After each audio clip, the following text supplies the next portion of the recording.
시청자 여러분 안녕하십니까. 뉴스데스크 제주입니다.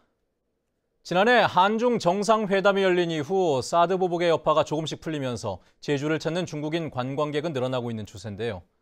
관광업계가 회복세를 보이는가 싶지만 고질적인 불법 영업도 다시 고개를 들고 있습니다. 이소연 기자의 보도입니다. 도내항 관광지, 관광가이드가 중국인들에게 입장권을 나눠줍니다. 자치경찰단 단속결과 제주 출신인 이 남성은 무자격 가이드입니다. 지난해 말 한중 정상회담 이후 한국 관광을 금하는 금한령이 완화되면서 그동안 주춤했던 무등록 여행업체들이 또다시 고개를 들고 있습니다. 봄철 되고 이제 중국 연휴 기간 생기고 이렇게 하면서 관광객들 많이 오세요. 중국 관광객들 많이 오시는데 그만큼 무자격자들도 많이 돌아오셨어요. 네, 많이 보이더라고요. 올해 자치경찰단에 적발된 건수는 모두 9건. 이들은 중국 여행 사이트와 모바일 메신저를 통해 관광객들을 모집했습니다. 승합차 대절과 면세점 할인카드, 가이드 비용까지 한국 돈으로 11만 원 정도로 정상 영업 가격의 3분의 1 수준입니다. 대신에 쇼핑을 강요해 수수료를 챙기는 겁니다. 심지어 단체 채팅방을 만들어 경찰에 걸릴 경우 돈과 관련된 얘기를 꺼내지 말고 메시지를 보여주지 말라고 알려주기까지 했습니다. 온라인 사이트를 이용해서 무등록 여행업자들이 이게 연결을 해요.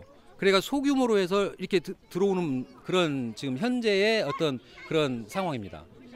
저가 덤핑 관광을 하는 무등록 여행업자들이 활개를 치면서 제주 관광시장은 무법천지가 되고 있습니다. 원래는 평균적으로 15를 받고 출발하는데 0원으로 받고 출발한다거나 아니면은 2만 원 아니면은 10만 원 이런 식으로 출발을 하고 되거든요. 한편 무등록 여행업자를 적발해도 개선 명령 등의 솜방망이 행정처분만 내리는 수준입니다. MBC 뉴스 이소연입니다. 현재 4.3 희생자 추가 신고와 유해 발굴이 올해 연말까지 진행되고 있습니다.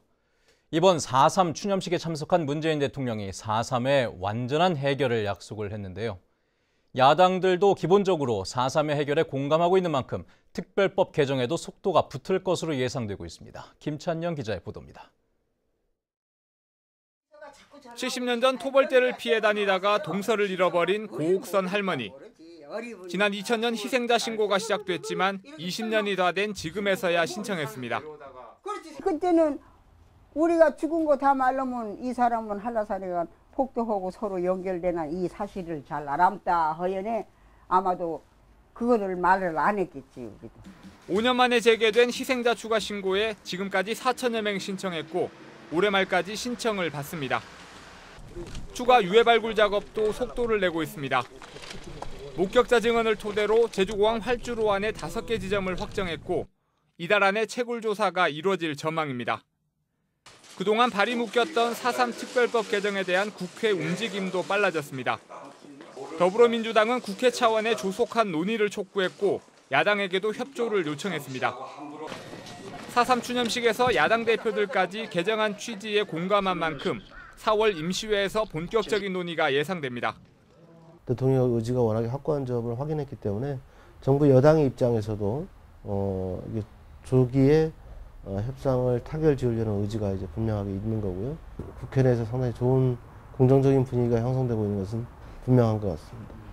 70주년 추념식에 있었던 대통령과 중앙 정치인들의 약속으로 4.3 후속 작업이 속도를 내면서 4.3의 완전한 해결에 대한 도민들의 기대도 커지고 있습니다.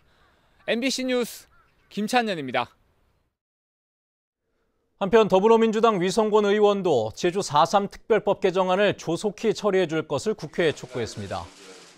위 의원은 오늘 국회에서 열린 더불어민주당 제84차 정책조정회의에 참석해 4.3의 진상을 규명하고 희생자와 유족의 명예를 회복시켜주는 일은 대한민국의 평화와 인권을 위한 일인 만큼 국회에서 4.3 특별법 개정안 처리가 조속히 이루어져야 한다며 협조를 요청했습니다.